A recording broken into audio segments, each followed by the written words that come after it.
Thank you. It's a real pleasure to be here. I'm here for my second year, and everyone always treats us so well here, and the conference organizers have just done such a great job, and wonderful to see people coming from many different countries. I run an organization, Disability Rights International, dedicated to the protection of basic human rights for people with disabilities. I started this work 20 years ago, before the CRPD was a thought in people's mind.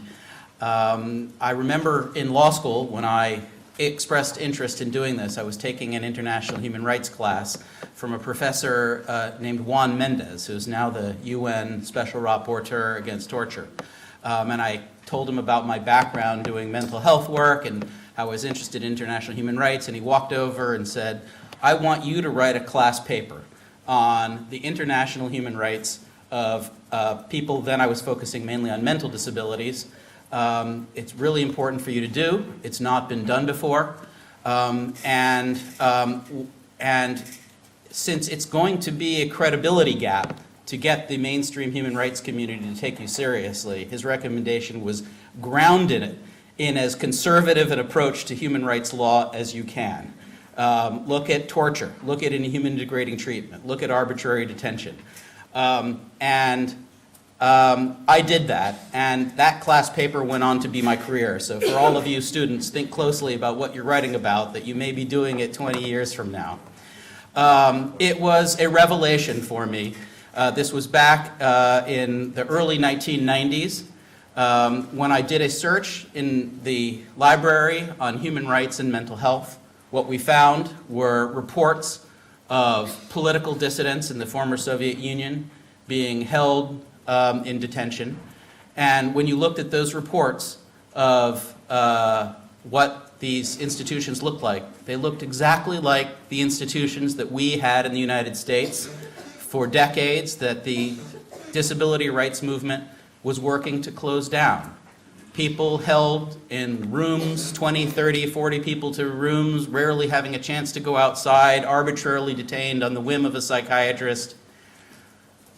The challenge of using international human rights law to bring about basic protections to people with mental disabilities or other disabilities was enormous. I've dedicated the last 20 years to going around the world, doing investigations, exposing abuses, training activists wherever we go. I never expected this to be a 20-year career, much more a life career, but what we have found are abuses far beyond what I ever imagined were possible. The CRPD has done an enormous amount to bring attention to the human rights of people with disabilities, and now that it's one of the rights on the checklist, the mainstream human rights community is beginning to take it seriously, and there have been enormous changes and progress faster and better than I ever imagined. And yet, we still have a long way to go. Disability, the rights of people with disabilities, are not just to be included in the human rights spectrum. From what I have seen, it needs to be the headline of the human rights spectrum. The abuses that we have seen, the millions of children and adults detained in institutions, left without medical care, tied down to beds, kids with disabilities denied access to a normal life, to any life. The abuses are so enormous and widespread. The challenge of taking action and of bringing about protections is what we are going to be talking about here today. The vision of the CRPD that we have talked about up to now has been one in which we have assumed that essentially governments are trying to do the right thing, are using the models and principles established in a convention to reform their laws, to reform their practices, and it has been wonderful to see the law reform and policy reform practice that has evolved since the adoption of the CRPD. But let's step back and think about the creation of the human rights field. The concept of basic human rights are rights that are so fundamental and so important that they go above national laws, that these core principles of the basic humanity of people and the protections that they need are so essential that in signing on to the human rights framework, countries agree to allow themselves to be criticized, that it goes beyond the sovereignty of a country and what's your social policy. If you violate these fundamental human rights, you are subject to international criticism, you are subject to political action, you are subject to real political implications for abuses of those rights. And that is what we as a community, as a disability community, need to learn to speak out on. That we need to help and ensure that countries will be held accountable for abuses of their own citizens. And if anybody is going to be the people speaking out, it is going to be people in this room, the people who are disability experts in their own society. You have the awareness of what those basic rights are, and so many other people do not. If we're not the ones who speak out and who take action on the most serious abuses, who will? So let's dedicate ourselves to that effort and look at that process. Very often, it is easiest to see rights when they're in their abuses, when they're in their most extreme forms, when they are far away from our own homes. And so I'm going to talk to you a little bit today about abuses that we've uncovered in Mexico, about human rights violations that we've uncovered in that barbaric state of Massachusetts in the United States. And some of the abuses that I will be talking about are extreme. They help us understand what the protections are when they are in such shades of black and white. I won't say shades of gray or get you into trouble. But I do hope at the end of this session to bring it home, to talk about what we can do to protect those rights in our own society. Article 13 on access to justice and Article 16 on protection of violence, exploitation, and abuse create very important requirements that our own justice systems be accessible, that independent monitoring and advocacy programs be created, that specialized programs for children and women with disabilities be created. And what I want to do is look at how these rights can and must be protected in our own society. It's too easy just to say the abuses are going on in Massachusetts or Mexico or some faraway place. These abuses, I assure you, are going on everywhere. And as the convention is enforced, they are moving away from institutions and into the communities. As Article 12 starts to be implemented, we are moving away from a more legalistic structure to a structure in which the core decisions will happen in the community, among families. And we know violence, exploitation, and abuse happens in families. And it can be very much harder sometimes to see it when it does happen in families, in community centers, in churches. How are we going to identify those abuses and protect against them? That's absolutely essential, and I hope we have a chance to talk about that today. What I'd like to start out is a brief run-through of our efforts at my organization to fight against the abuse that probably you all heard of before you ever started studying disability rights, the protection against torture. If there's one emblematic protection that most people have heard of since they were in high school and heard of what Amnesty International was doing, the most extreme human rights violation, protection against torture. Everyone knows about it. As we discussed earlier, there are no exceptions to this. There's no limitations. In legal terms, it's a non-derogable right. It's an absolute. All the issues that we talked about earlier about progressive implementation do not apply to protections against inhuman and degrading treatment or torture. These rights are considered so fundamental that in every society, not only must we protect against them now, but we must take proactive steps. There are a whole range of activities that we must do to make sure that they never happen. And so it is up to us to make sure not only that we hold accountable those governments for what they are doing now, but to make sure that we never even get close. And that is going to be an enormous challenge. When I first started my research and I looked at this, there was an Amnesty International report about Romania, where they found a practice called unmodified ECT was being used. That's electroconvulsive therapy, a shock to the brain that causes a seizure and loss of consciousness that's thought to be a temporary cure for depression. But it was used there without anesthesia or muscle relaxants. And in the Amnesty International report on Romania, it said, well, we interviewed the doctors, and their intent was to cure. Their intent was to heal. Their intent was to help people with disabilities. And therefore, it raises some issues of medical ethics. ... They never said it wasn't a human rights violation, but the implication was that it was. It's only taken me about 20 minutes to get to the word paradigm shift, but there is a paradigm shift that is absolutely essential in the human rights field. The assumption that if you are in a social care or medical environment and someone is there to help you, that it can't be a human rights violation.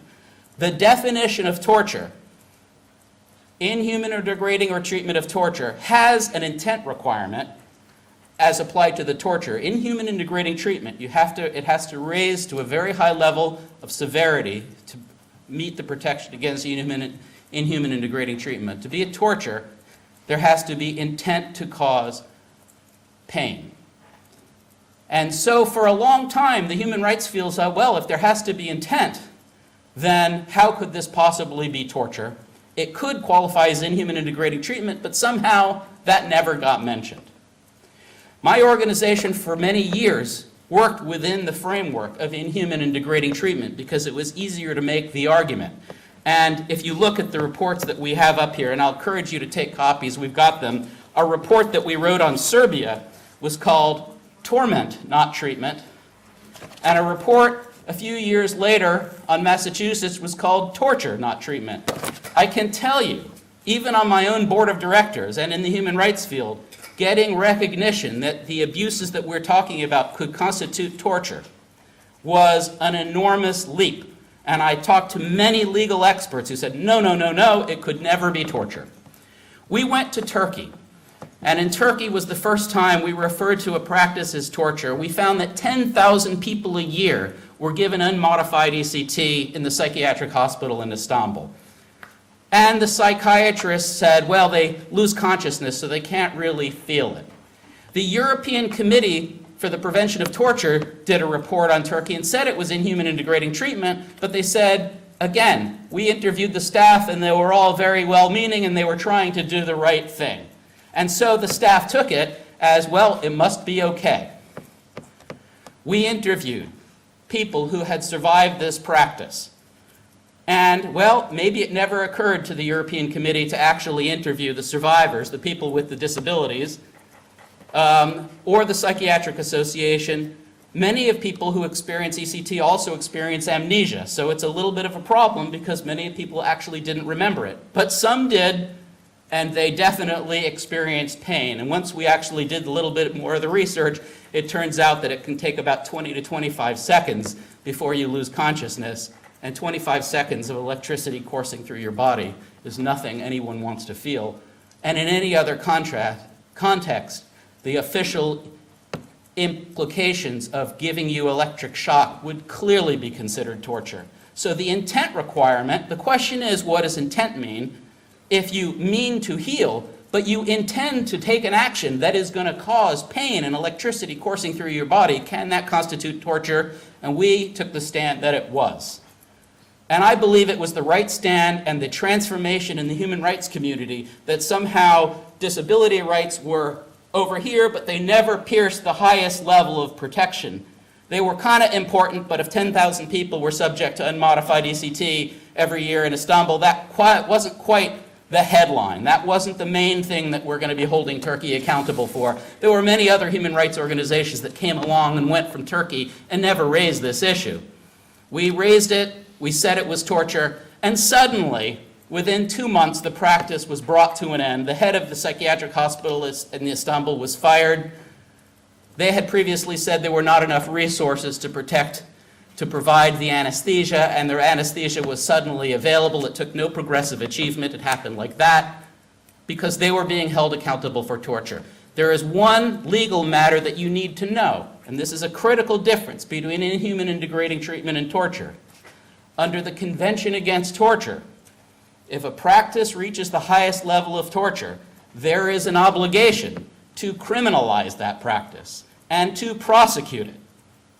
And so even though legally, if you look in the CRPD, it's one article, the protection against inhuman and degrading treatment or torture, it is in the same article, and you wouldn't know that it was such an enormous difference. By reaching the level of torture, you're creating individual responsibility and the possibility for prosecution, and those psychiatrists in Turkey did not want to be prosecuted. They weren't going to take the risk. It's very easy in an institutional context to say, well, the government doesn't provide us enough money, we're going to create a 10-year action plan and get around to it and create an inclusive committee that's going to talk about coming up with a solution. But if you face the possibility of prosecution, that abuse is going to be brought to an end a lot more quickly. So we took that stand, we brought it to an end. The next report, which I have a couple copies of here from Serbia, sorry, I'll try to go a little slower here. In Serbia, we found something that we unfortunately find in many, many countries. In the orphanage of Serbia, we found children tied to their cribs. It was a matter simply of convenience for the staff, or if you call it, there were certainly very many well-meaning staff who were simply overwhelmed. They simply didn't have enough people in those orphanages to watch over the kids. The prejudice that we observed, the ability to dehumanize, in one orphanage in Stamnica in Serbia, we asked a nurse, we found a kid lying in a crib, and this kid was not actually tied down, but because of his disability, simply being in a crib essentially restrained him in a little cube. We asked the nurse how long that kid had been there, and they said, first of all, it's not a child, he's 22 years old, because when you're left in a crib and you don't have opportunities to move, and because we know failure to thrive, people often stop eating if they're put in an institution and emotionally abandoned. We couldn't even tell that he was that age. He looked like he was a child. But they said, he's been there 11 years. And we said, no, not how long has he been in the institution, how long has he been in this crib? And they said, he's been in this crib for 11 years. He's never out of the crib. We wash him in the crib, he stays in the crib, we don't have the staff to get him out. He's in this crib. But they said, don't worry, he has a mental disability, he doesn't know what's happening. And then they said, well, we asked him about his life. He was actually in Serbia, but his mother came from Kosovo, and she made the trek 2 times a year to come see him. And twice a year, when his mother came see him, he started to cry. In this context, can we consider it torture to leave this person in a crib? Can we consider it torture to have people tied down? What is the intent of the worker? It was shortly after the UN Disability Convention was adopted, we brought videotape of the situation. The Special Rapporteur on Torture, Manfred Novak, held a conference on disability and torture. I think Teresia was there. There may have been some other people here who were there. And we raised this issue. And we made all the legal arguments for why it was torture and why that staff should have known that they were causing the most intense amount of pain. Can you imagine a child left with either tied down or in a crib and never getting out? What kind of pain and anguish that means for that person? And whether they really believe that because they had a disability, they couldn't feel pain, is that the intent that you want to protect? Is that the prejudice that you want allowed to be a defense? Or did they intend to do a practice which caused this level of pain? We went into very long legal arguments. And I remember Manfred Novak saying, you're trying much too hard. It's so absolutely clear that this is torture. As soon as we saw the video, we knew it. And so there is a very important report that is now written, the UN report that came out after the CRPD on torture and disability, and it cites the prolonged use of restraints as an issue that can rise to the level of torture.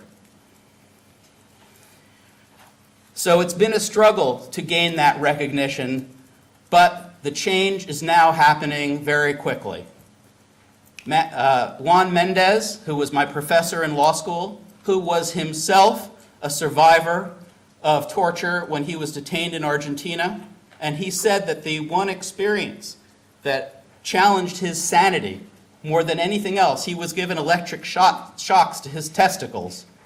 But when he was held in an isolation room, that's when he approached the limits of his sanity. And he has a very important report on the use of seclusion, which happens to be something very commonly used in psychiatric hospitals in the United States. He says the use of seclusion on people with disabilities is inherently a violation of the protection against inhuman and degrading treatment, and if done in an extreme form, causing greater amount of pain because of the conditions, it can rise to the level of torture. Without having to look at what the intent and purpose of the provider is, the very fact of doing that, you had to know that you put a person in isolation who has the vulnerabilities of their disability, that experience may rise to the level of torture. Coming from a person, Juan Mendez, who had himself been held in seclusion, it was not a surprise. The progress is happening quickly. We brought a challenge to a practice that was going on in the state of Massachusetts.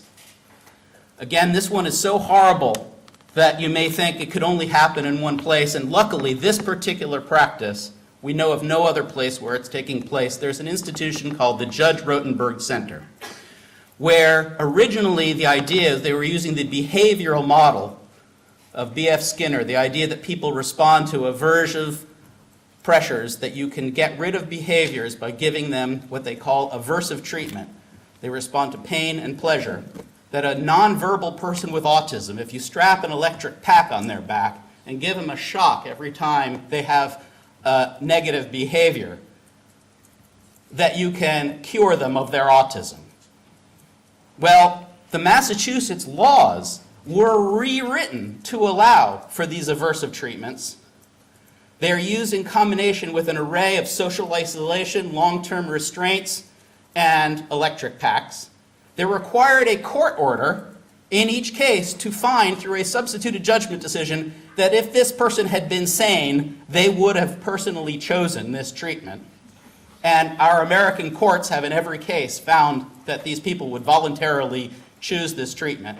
There are all kinds of protections against the abuse of physical restraints, but it always says, in those limited circumstances of extremely dangerous people who would suffer terribly, watch out in any legislative framework for those extreme, because people with disabilities will often be the ones who fit into those extreme situations.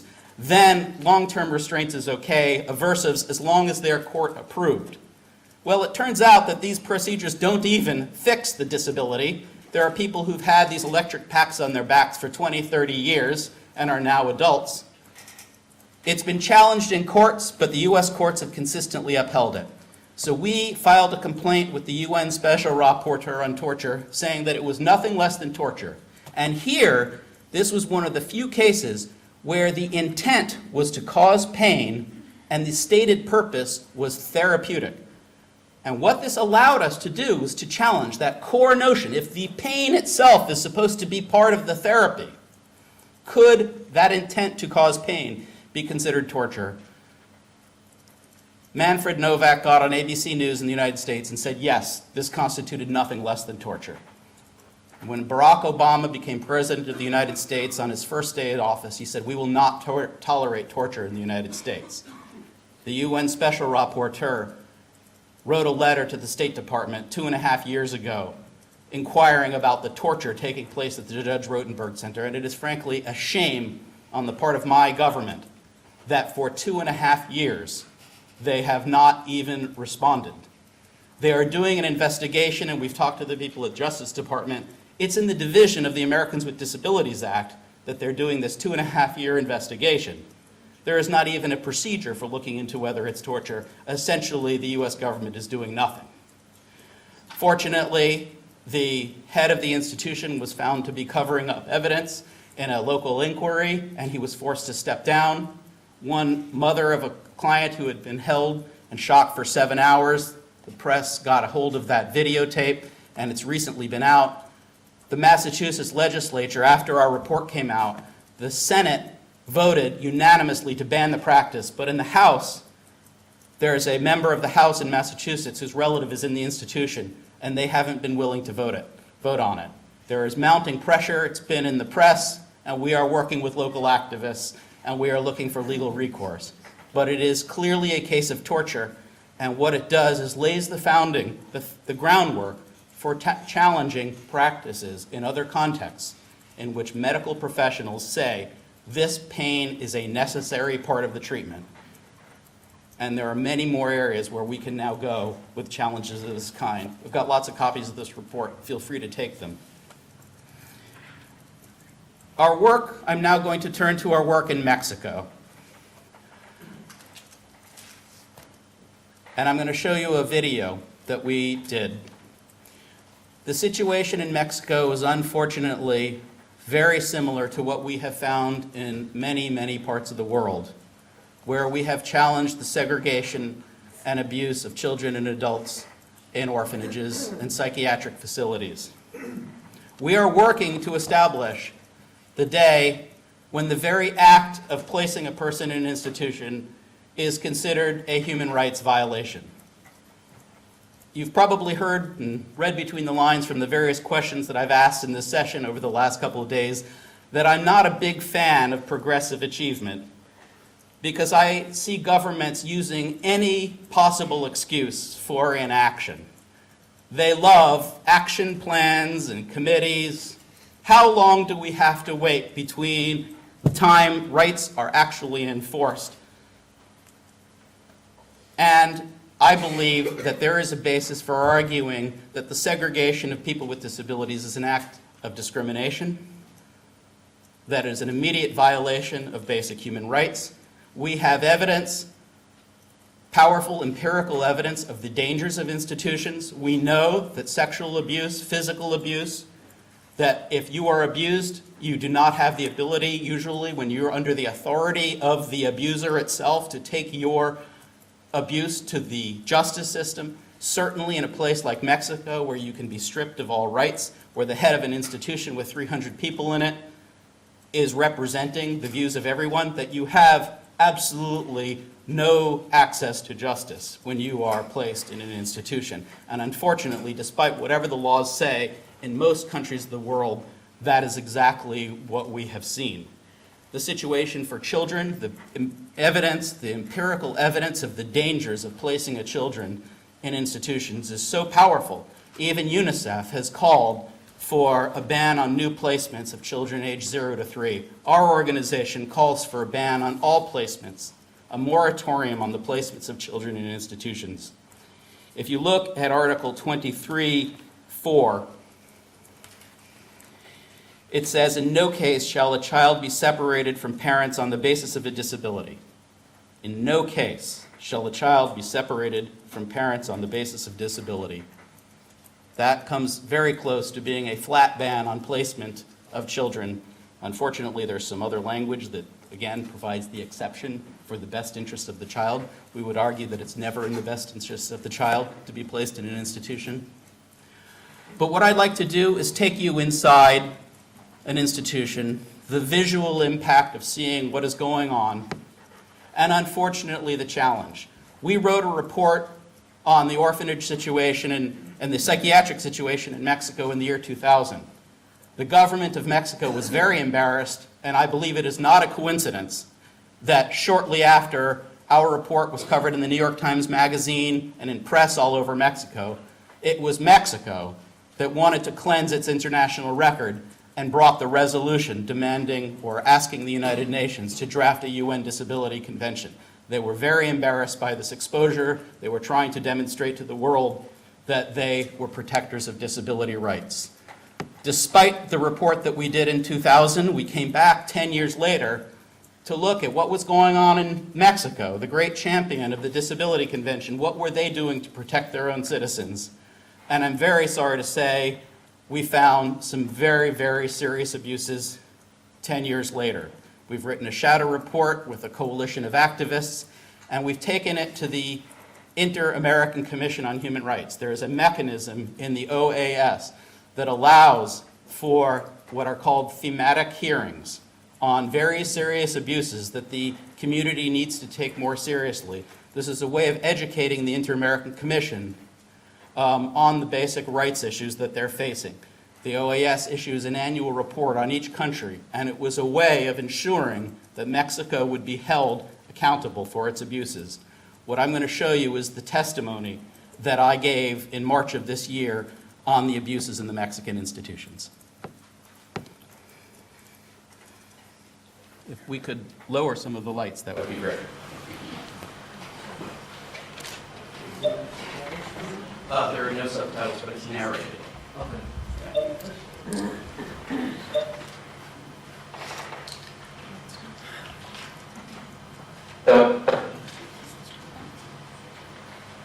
And fellow human rights and disability activists from Mexico, thank you for this opportunity to testify before the Commission on the human rights of children and adults with disabilities who are detained in Mexico's institutions. My organization, Disability Rights International, first investigated and reported on the rights of people with disabilities in Mexican institutions back in 2000.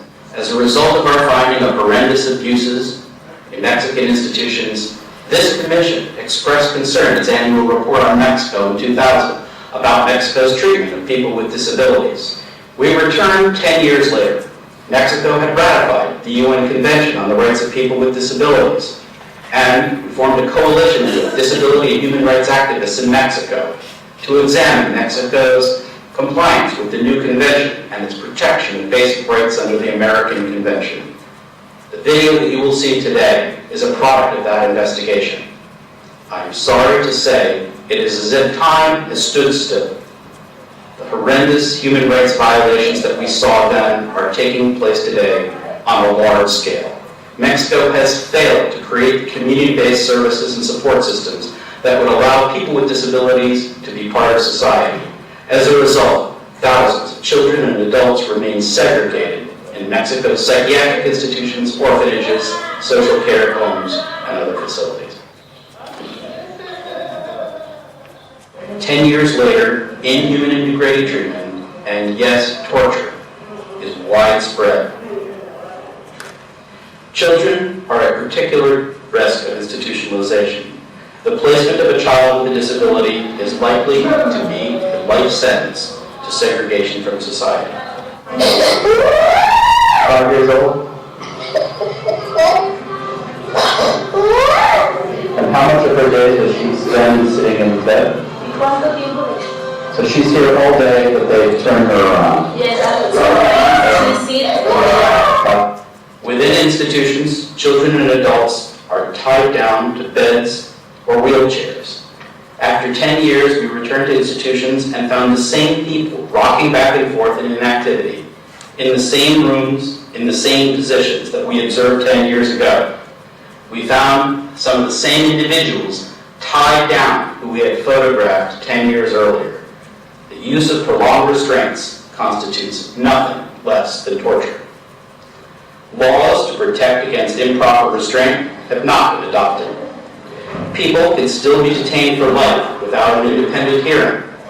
People can be stripped of their right to legal capacity in violation of CRPD Article 12. This makes it impossible for victims of abuse to seek justice in violation of Articles 8 and 25 of the American Convention. Let's see something like hell. You're the director here, and you describe it as hell? You are going to see. I'm not lying. People who look this dysfunctional really were not this dysfunctional when they came. Life in the institution has led to a deterioration. Moreover, even the people that you see here after years of institutionalization could be helped. I think the vast majority could survive with a lot of one-to-one attention in the community. There's no amount of poverty in Mexico that could explain 2 staff members trying to take care of 37 clients. There's no poverty that could explain this degree of abandonment. The Mexican authorities will tell you they are fixing up the crumbling institutions you see in this video. The fact that they have money to fix buildings shows that they have money to create community services. To use that money to fix up psychiatric hospitals perpetuates the problem of segregation from society.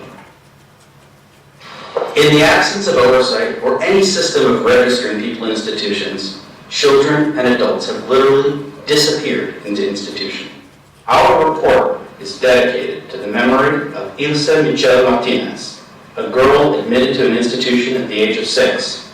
When her grandmother, Abdelia, came to find the young girl, she had disappeared. Local authorities found that she had been in a home that was used as a front for traffickers. Girls found in that home had been sexually violated, but Ilse Michelle was never found. We found numerous other institutions where people were literally detained off the public record, some working essentially as slave labor, with no compensation or no recognition by any authority or outside awareness that they were living their lives detained in these facilities.